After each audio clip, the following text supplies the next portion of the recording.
Good evening everyone, my name is Manish और आप देख रहे हैं एडको क्लासेस को। आज के क्लास में हम बात करेंगे democracy. What is the democracy? Democracy जो वर्ड है कहाँ से आया है और इसका मतलब क्या होता है? क्या डेमोक्रेसी जो गवर्नमेंट का एक फॉर्म है, it is the best form of the government? इन सारे चीज़ों को हम डिस्कस करेंगे आज की इस वीडियो में। बने रहें मेरे साथ और देखते रहें एडको क्लासेस को।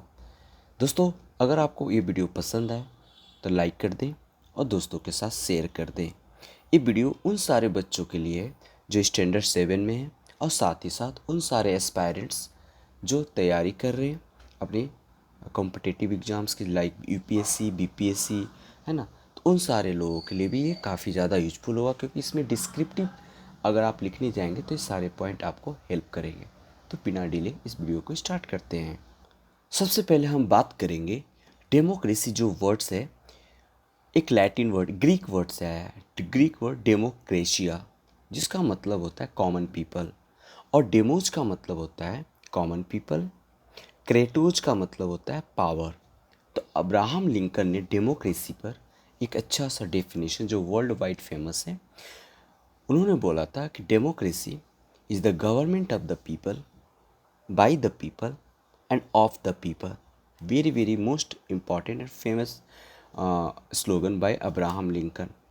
डेमोक्रेसी जो है, it is the form of the government. जितनी भी गवर्नमेंट है, जितनी भी फॉर्म गवर्नमेंट का अलग अलग डिफरेंट टाइप्स है, जैसे monarchy system of the government हो गया, oligarchy system of the government हो गया, डिक्टेटरशिप ऑफ द गवर्नमेंट हो गया, थियोक्रेसी द गवर्नमेंट फॉर्म। तो these all are the form of the government, but democracy is the one of the best form of the government.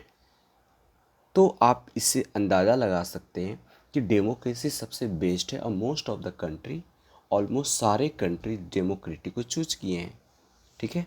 Next question ये आता है आपके पास कि democracy, why the democracy the best form of the government? Because in democracy people elect their representative who in turn govern the nation. Second, in democracy, people have all the power in their hands, which they express through election and public opinion. In democracy, people have power to improve our mistake. In democracy has constitution, which guarantee basic personal and political rights, free and fair election, independent judiciary. These all are the form of the democracy. That's why we can say that कि democracy is the best form of the government. Government में आपको अपनी बात रखने की पूरी छूट है। इंडिया में कहीं भी आप बिना किसी रोक टोक का मूव कर सकते हैं। अपनी गवर्नमेंट की पॉलिसी अगर आपको पसंद नहीं आ रही है तो आप क्या करेंगे, गवर्नमेंट के अगेंस्ट में नॉन वायलेंस वे में आप प्रोटेस्ट कर सकते हैं। तो इन सारे फीचर की वजह से democracy is the best form government का माना जाता है। इसीलिए सारे कंट्री इसको अपने देश में लागू किए हुए हैं। दोस्तों, अब हम बात करेंगे डेमोक्रेसी कितने टाइप का होते हैं। तो there are two types of democracy. First direct democracy और सेकंड इनडायरेक्ट डेमोक्रेसी। तो इंडिया में कुछ कुछ ऐसे गवर्नमेंट का ऑर्गन है जिसमें हम डायरेक्टली पार्टिसिपेट करते हैं, जैसे कि ग्राम पंचायत, ग्राम सभा। ग्राम सभा जो है is the example of direct democracy. But indirect democracy, जिसमें हमारे रिप्रेजेंटेटिव, हम रिप्रेजेंटेटिव को चुनते हैं और रिप्रेजेंटेटिव हमारे बिहाफ में गवर्न करते हैं और वो सरकार को हमारी प्रॉब्लम को बताते हैं, है ना। तो इस तरीके से हम कह सकते हैं कि डायरेक्ट डेमोक्रेसी जो है बड़े पैमाने पर मोस्ट, जहाँ पर ज़्यादा पॉपुलेशन है वहाँ पर डायरेक्ट डेमोक्रेसी पॉसिबल नहीं है। ठीक है। लेकिन कुछ एक कंट्री है स्विट्ज़रलैंड, वहाँ पर डायरेक्ट डेमोक्रेसी देखने को मिलता है। इनडायरेक्ट डेमोक्रेसी, आपके रिप्रेजेंटेटिव जब जाते हैं, इसका मतलब ये हुआ कि आपके शहर या आपके देश में पॉपुलेशन ज़्यादा है और आप अपने सेक्टर से, आप अपने कॉन्स्टिट्यूएंसी से एक रिप्रेजेंटेटिव को चुनते हैं और चुनने के बाद वो जीत कर सांसद, पार्लियामेंट, संसद में जाते हैं और साथ ही साथ हमारी बातों को रखते हैं, हमारी प्रॉब्लम को सुनते हैं।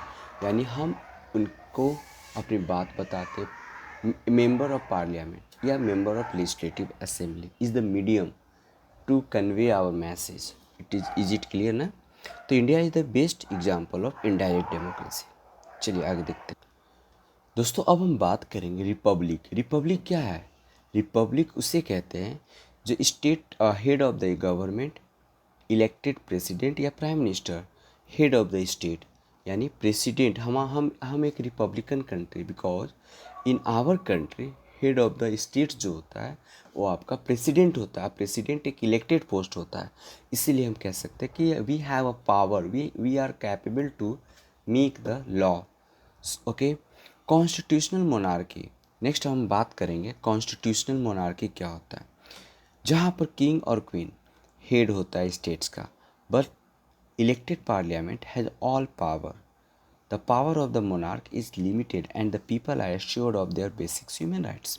एग्जाम्पल के तौर पर आप ब्रिटेन को देख लीजिए, वहाँ पर इलेक्टेड यानी हमारा रिप्रेजेंटेटिव, वहाँ पर ब्रिटेन का प्रधानमंत्री भी होता है जो पीपल्स का रिप्रेजेंटेटिव होता है, और साथ ही साथ क्वीन भी होती थी अब किंग भी।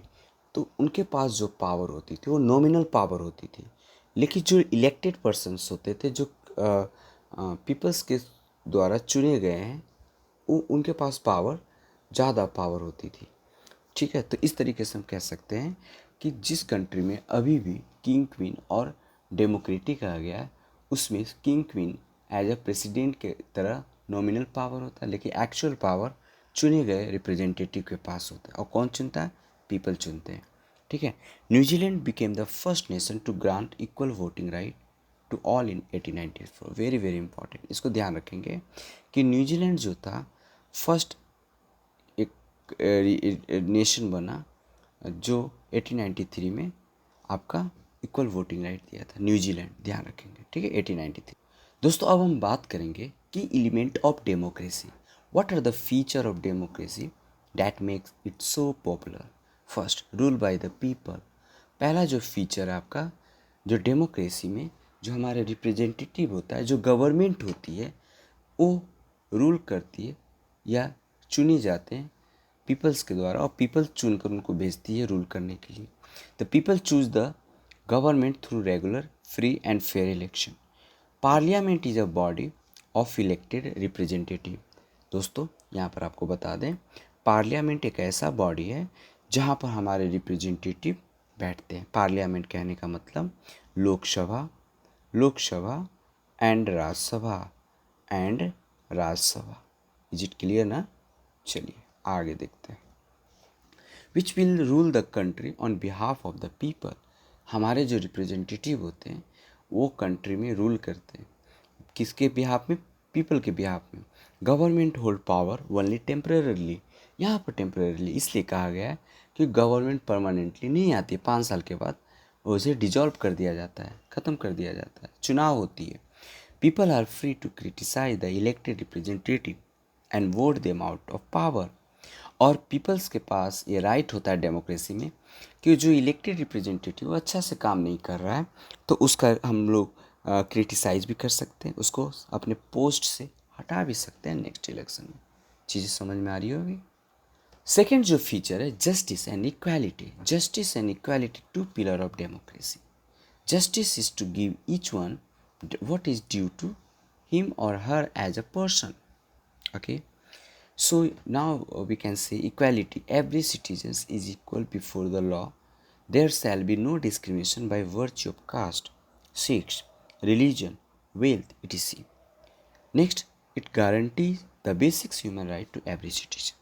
तो डेमोक्रेसी में सारे सिटीजन्स को इक्वल तरीके से ट्रीट की जाती है, सबको इक्वल राइट्स दिया जाता है, सबको एक जैसा समझा जाता है।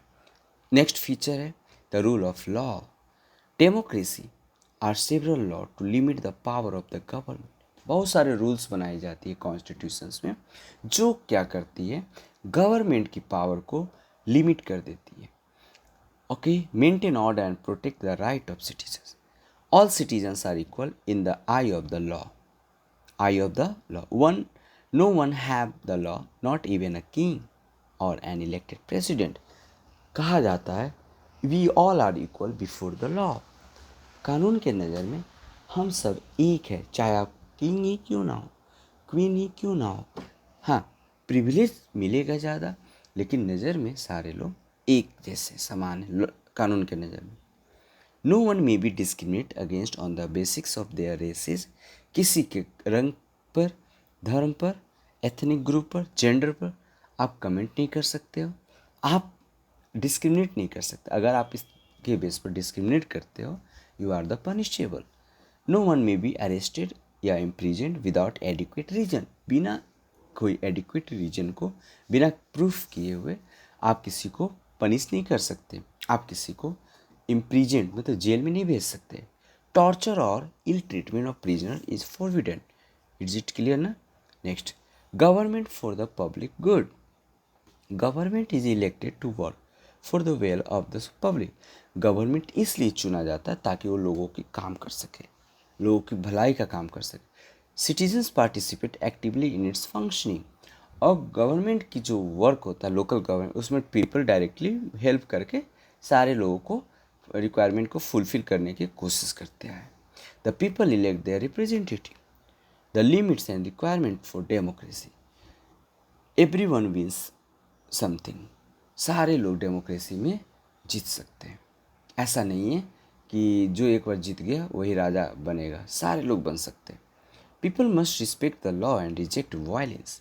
हमें चाहिए, we should be follow the law and reject violence. Citizen not only be aware of their right and fight for them, they must also observe the principle of democratic conduct. आगे देखते हैं। डेमोक्रेटिक सोसाइटी होनी चाहिए।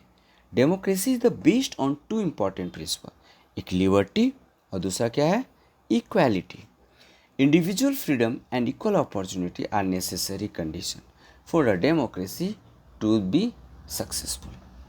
Democratic government will be meaningful only its citizens are socially equal and economically free. Is it clear ना?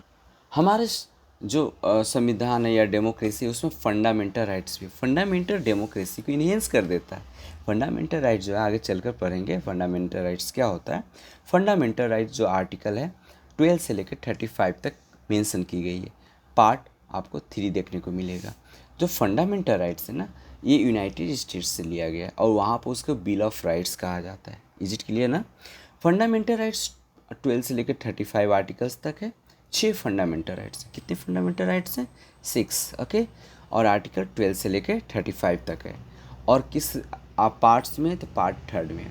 Fundamental rights include in part 3 जो यहाँ पर लिखा हुआ, the right are called fundamental right because they are justiciable, है ना, ये justiciable है in nature, allowing persons to move the court for their enforcement if and when they are violated. Is it clear? कुछ मैंने आपको fundamental rights अलग अलग differentiate करके दिया है 14 to 18। 14 में equality before the law mention है। 15 प्रोहिबिशंस ऑफ डिस्क्रिमिनेशन, डिस्क्रिमिनेट आप नहीं कर सकते हैं बर्थ के प्लेस पर, है ना। Equality of opportunity in public in employment. Next 17 evolution of untouchability, very very important, इसको याद रखेंगे। आर्टिकल 17 में छुआछूत के अगेंस्ट में जा सकते हैं। 12 18 evolution of title, title except किसके टाइटल को छोड़कर बाकी सारे टाइटल को वॉच किया जाता है, ऑब्जर्व किया जाता है और रख लिया जाता है। आप बताएंगे कमेंट बॉक्स में कमेंट करके, ठीक है। राइट टू फ्रीडम 19 to 22, 19 से लेकर 22 तक राइट टू फ्रीडम है। 19 प्रोटेक्ट ऑफ 6 राइट्स, ओके। 19 में protect of 6 rights, right to freedom of speech, right to assembly peacefully and without arm, right to form association और union और cooperative society, right to move freely throughout the territory of India, right to reside and settle in any part of the territory of India, right to practice and profession or to the carry on the occupation trade, okay. So these all are the right to freedom. Article 20 protection in respect of conviction for offense. 21 protection of life and personal liberty. 21 right to education और 21 है right. Article 22 की अगर हम बात करें तो protection against arrest and detention. अब हम बात करेंगे राइट अगेंस्ट एक्सप्लॉयटेशन। तो 2 प्रकार का एक्सप्लॉयट किया जाता है, एक बच्चों चाइल्ड लेबर प्रोहिबिशन एक्ट 24 और ह्यूमन ट्रैफिकिंग या फोर्स लेबर, ठीक है, ये 23 में। राइट टू फ्रीडम रिलीजन 25 से लेकर 28 तक मेंशन। 25 में बोला जाता है कि freedom of consistence, profession, practice and propagation. 26 freedom to manage religious affair. 27 freedom from taxation for promotion of a religion. 28 freedom from attending religions instructions। चलिए आगे देखते हैं। एजुकेशनल एंड कल्चरल राइट 29 से 30 में मेंशन। 29 में protection of interest of minority. 30 right of minority to establish and administrative educational institutes. Right to constitutional remedy 32 to 35, ये सब देख लेंगे आप। हैवेस कॉर्पस ऐसे भी देखेंगे। मैंडेमस है ना, हैवेस कॉर्पस में to direct the release of person detain unlawfully. 32 में मेंशन है right to remedy for the enforcement of the fundamental rights using 5 writs. Quo warranto to जो है to direct person or vacate an officer assumed wrongfully. Provisions to provide lower court and a proceeding on a case. Satorian the power of the higher court to remove proceeding from the lower court and bring it before itself. 33 empowers the parliament restrict or abrogate the fundamental rights of the members of the armed force, parliamentary force, police force, intelligence agency and analogy force, provide for the restrictions and fundamental rights while martial law। 35 इस तरीके से fundamental rights खत्म हो गया। And the last है government. Government एक ऐसी body है जो गवर्न करती है behalf on the people. Government has the authority to make law. Government is parliament to make order and okay discipline. It also provide and maintain public facility like roads, supply, water, electricity. These all are the responsibility to class teacher. There are many types of government such as totalitarian government, democratic government. यहाँ कुछ दिया हुआ है totalitarian government, monarchy, oligarchy, theocracy, dictatorship are usually totalitarian regimes. Is it clear now? Totalitarian government people have no participation in the making and implementation of law। तो I hope ये video आपको समझ में आया होगा। फिर भी अगर किसी प्रकार का कोई डाउट रह गया हो तो आप मुझे कमेंट करके कमेंट बॉक्स में ज़रूर बताएंगे।